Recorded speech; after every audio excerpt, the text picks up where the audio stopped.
Bonjour, bonjour. Dumaan lang tayo sa foreign music kanina at kinausap natin yung mga ibang experts to know ano bang latest developments at ano maging implikasyon nito for yung strategy ng France, ng Europe, dyan sa Asia. If the ongoing crisis in Ukraine is going to distract them dun sa kanilang strategy when it comes to China, it's also helping Taiwan, helping the Philippines, ASEAN countries to develop their basic capabilities. So, ayan na yung mga tao. Mukhang nag-connect na tayo. Ayan, live tayo ha. Talagang live ito ha. Hindi ito totoo ito, no? Uh, I'm trying to take advantage of the good weather here in Paris. Kasi yesterday, grabing weather. Biglang sunny, biglang hindi na. So sabi ko, habang magandang weather, gawa tayo ng isang meta dito. Gising pa kayo dyan? Ayan, shout out kay Amil. Oh, di ba? Alam niyo na live to ha. Hindi ko yan. Ayan. Yan, nagfa-flex si Teteng ng kanyang yung tawag dyan, fan badge. Ayan. So, yan. Natutulog lang tayo ng sandali paggising natin early morning. Kasi nga, pumunta tayo sa foreign ministry dito sa France. Nag-meet tayo with some of our diplomatic friends and we also had consultation with some experts the other day. Gusto namin ma-figure out no, kung ano ba talagang mangyayari dito pagdating sa... nagda-troll na yun si Mercy dyan. Yung mga dilaw-dilaw attack dyan. Huwag tayo ganun. Umayos tayo dyan. Medyo seryosong pag-usapan natin. So mukhang... Nakikita niyo naman almost 24 hours na ako nagpo-post, di ba? Parang 18 hours, kulang talaga eh. So nakita niyo yung updates natin few hours ago, nagka-close in. Hindi pa ako nagpapasyal, Beto. Andito ako actually sa Paris to also meet some of the experts, some diplomats para naman malaman natin ano naman ang mangyari dito sa Europe at saka yung kanilang strategy sa Asia. Kasi nga, di ba, ang France pa ay isang Indo-Pacific power. Nag-release sila ng Indo-Pacific Strategy Paper. Nangako sila na they'll be more involved in Asia, in probably helping us to develop our capabilities. Malaki yung deal na mga arms deals na ginagawa ng France ngayon with Indonesia, with India. Billions of dollars po ang pinag-usapan. At hopefully, with the Philippines, we can also develop our capabilities. Kaya, nagkataon lang, medyo nagkaroon tayong konting oras na namamasyal tayo dito. But we're doing serious stuff. And we are very in a... How should I put it? Sobrang... alam mo, I'm actually dazed. Hanggang 3 a.m. ako nag-work kanina. I had to rework a lot of articles and all. Pinipost ko yung mga articles ko dyan. Abangan nyo sa Nikkei Asia. May lalabas na soon. At saka hopefully South China Morning Post early next week. And Monocle Magazine. No? So, ina-analyze natin yung mga latest developments dito sa Europe.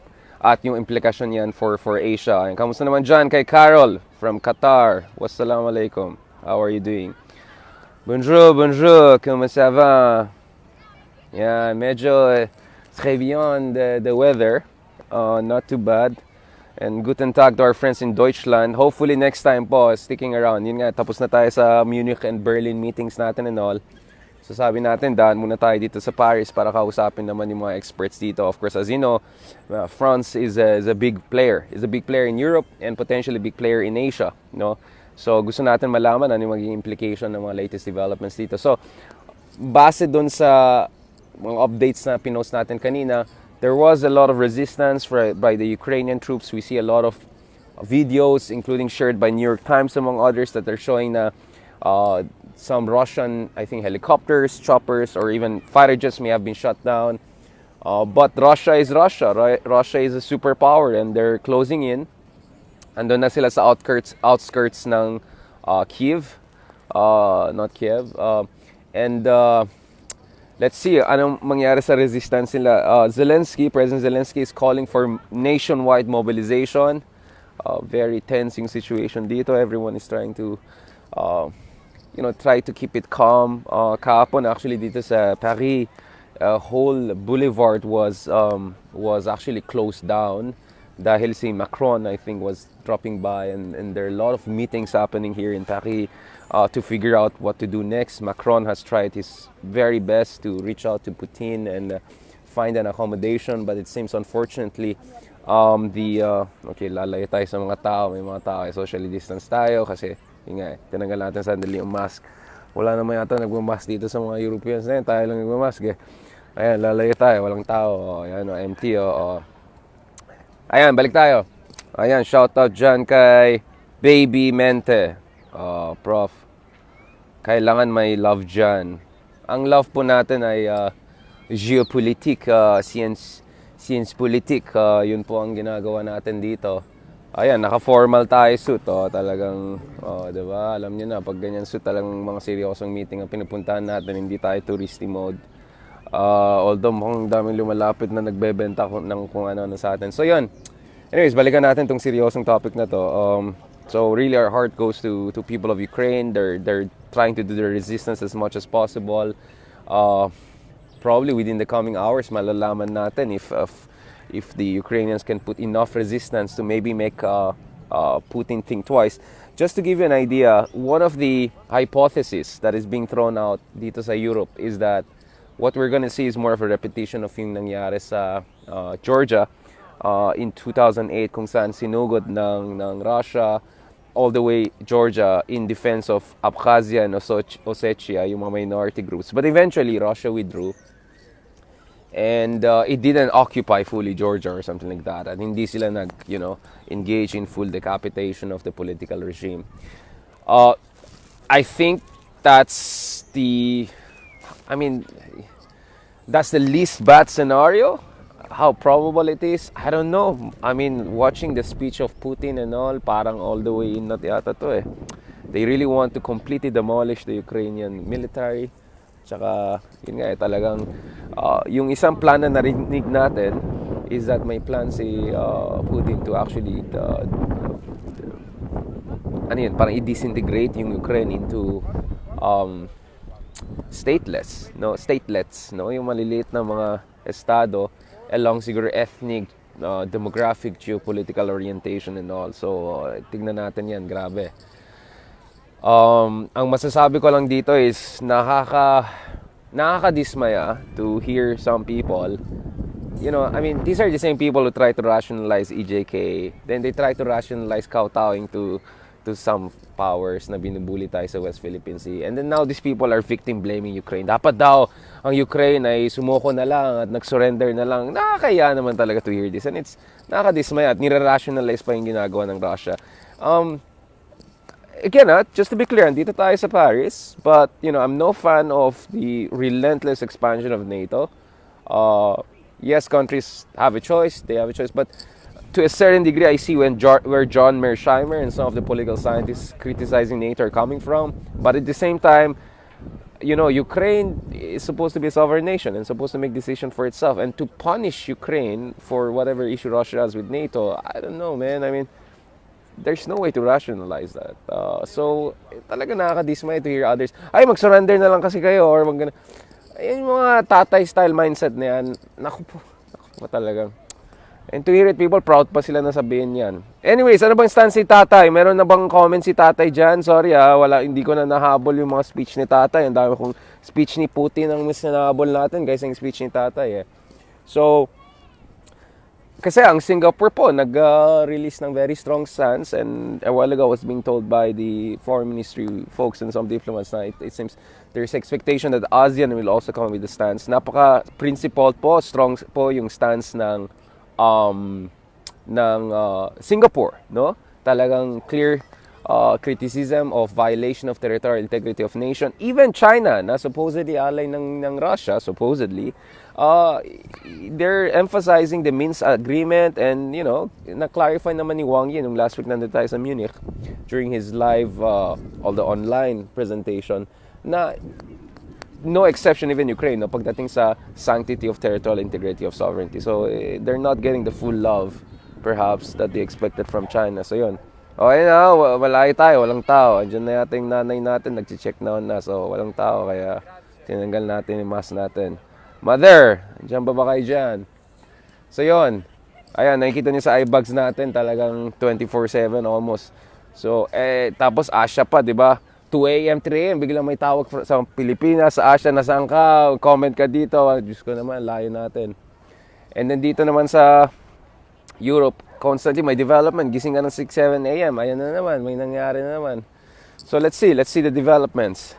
Now, medyo, I don't know, let's pivot a bit away. Mag-update tayo ulit dyan sa nangyari dyan sa dito sa Europe at saka Ukraine soon. But medyo let's pivot away. Pag-usapan natin ng Pilipinas, narinig ko na tuloy yung COMELEC debates at nakita ko ng isang araw na tuloy yata lahat ng candidates, even yung isa na nagba-back out, yung ayaw daw sa bias. And then bigla ngayon, nakita ko na naman napaka hindi kasi busy daw siya. So ano ba talaga? Mukhang may time naman siya dun sa, ang tagal na yun, SMNI debate ba yun? Ilang oras na ba yun? Isang araw ba yung nag-debate? Mukhang may time sila dyan, pero pagdating sa ganon, COMELEC, commission, parang biglang, ewan ko. Tignan natin dyan. Pero, kamusta ang Pilipinas? Nakita ko sila Leni Robredo at sila Isko nag-release ng mga position dito sa sitwasyon sa Europe, sa Ukraine. Mukhang at least the relatively not so bad news is that na-evacuate po yung, I think, more than 300 na mga Filipino sa Ukraine. I think 2 batch dyan ay umuwi na sa Pilipinas. Yung iba, I think they might be moved to Poland or some of the neighboring countries. So this is crazy. I mean, at I don't know, kamusta na kayo dyan sa Pilipinas? May tanong ba kayo dyan? Ayun, magkakain na ako, di pa ako kumain Grabe yung schedule natin. Tapos mamaya, habol na naman ako, habol na naman tayo articles. Kasi, ang tanong talaga ngayon is, kung tuloy-tuloy yung crisis dito sa Europe, kamusta naman magiging gagawin nila sa Asia, tsaka kamusta naman sa Taiwan, di ba? So, yun. But, my contention, and you'll see that in my upcoming articles, is that actually, since Ukraine is not a member of NATO, NATO is not going to get directly involved in any fights with Russia anytime soon. So that means they'll still have a lot of strategic resources to deploy to the other strategic theaters, including dito sa atin sa Asia. And, Taiwan is not a treaty ally of US, but they have a very special security and defense relationship. At ang Taiwan po ay malakas yung kanilang defensive capabilities. At unlike Ukraine, they don't have land borders. So if China is gonna attack, it has to be amphibious attack, aerial attack, cyber attack. So a little more complicated yung magiging proseso, no? So for all those factors, Taiwan is a different case. And even China is having a bit worry about this because, of course, China is against Taiwan being recognized independent. Sabay yung Russia is pushing for Donetsk and those places in Ukraine to be recognized. So, komplikado din yung issue na yan. But for me, ang basa ko dito is that a lot of experts dito sa Europe are recognizing that down the road, the real challenge is really from China because Russia po, yes, they have military power, but they're declining power in terms of demographics, in terms of economy. Lalong yung sanction ng grabing gagawin nila sa Russia, it's gonna really affect their economy. Real wages have been down already over the past few years. The situation could get worse. We saw protests already in Russia. A lot of big businessmen could be affected. So Russia will be a very contained power, a military power, but more of a one-dimensional power. But China is really the real challenge down the road. Kasi tinitalo ng China ng mga Western countries. Nung nandun ako sa Munich, pinag-usapan namin. Siyempre, doon mga BMW, Benz, lahat nandun At pinag-usapan namin yung talaga mga China, 5 to 10 years na, baka talunin pa nila yung mga Aleman pagdating sa electric cars. Not maybe doon the standard cars, but electric cars, ayan, nakikita niyo na medyo nag-darken na kasi weather talaga dito. So, even Germans are worried about it. I talked to the foreign ministry. I had some exchange with Foreign Minister Baerbock of Germany on the record, and she said, yes, China is a systemic rival. They're a partner, they're a competitor, and they're also a systemic rival. Ayan, lumalamig na, maglalagay na tayo ng jacket. So they have to do something about this. They really do have to also prepare for competition down the road with China. China is going to be a comprehensive superpower. They could be the biggest economy in a decade or so. So for now, Russia is getting a lot of attention here and absorbing a lot of diplomatic capital, but China talaga yung magiging big challenge dito sa kanila, and they're not forgetting that. So while they're trying to deal with the situation here, beefing up yung mga capabilities ng mga frontline states in Baltic, in Eastern Europe, in Black Sea area, Romania, North Macedonia, mga ganun. They're also going to focus on China down the road, and I won't be surprised that because of the situation with Russia, the more hawkish hardliners elements in Europe, in the US, even in Asia are going to say, hey, dapat talaga alert tayo, proactive tayo, at hindi tayo relax lang dyan, di ba? Dahil we might be caught off guard by China if we do that. So yon. So anyways, may mga tanong na kayo dyan. Salamat sa mga nag-send ng stars. Oy, mahalang load natin ngayon ha. Naka-roaming tayo. Walang wifi dito. Alright, don't know kung may wifi dito. Hindi natin alam kung matino yung wifi nila. Parang mas maganda pa yata yung infrastructure natin sa Asia minsan pagdating sa tech. Thanks sa mga nagbigay ng stars. Ayan, naka 175 na tayo. Baka pwede na tayo mag-ano dyan. Bili ng konting load. Yeah, kicking out Russia from the SWIFT system, tama no ulit. That's really gonna raise the cost of any transactions for them. Very, very difficult. At I think Russia will be more and more dependent on China for the coming years. And so if tuloy-tuloy yung kanilang isolation from Europe, much of the bulk of exports and trade and investments of Russia is from Europe. So if yun mako-close off, nako po, magiging malaking effect niyan, no? Magiging malaking effect yan. Ayan, thanks sa mga nagbibigay ng stars dyan. Ayan, pakilagay yung shades. Bakit nga? Parang ayoko naman yung mga popogi style na gano'n. Pag ano seryosong usapan natin eh. Kailan ba yung debate sa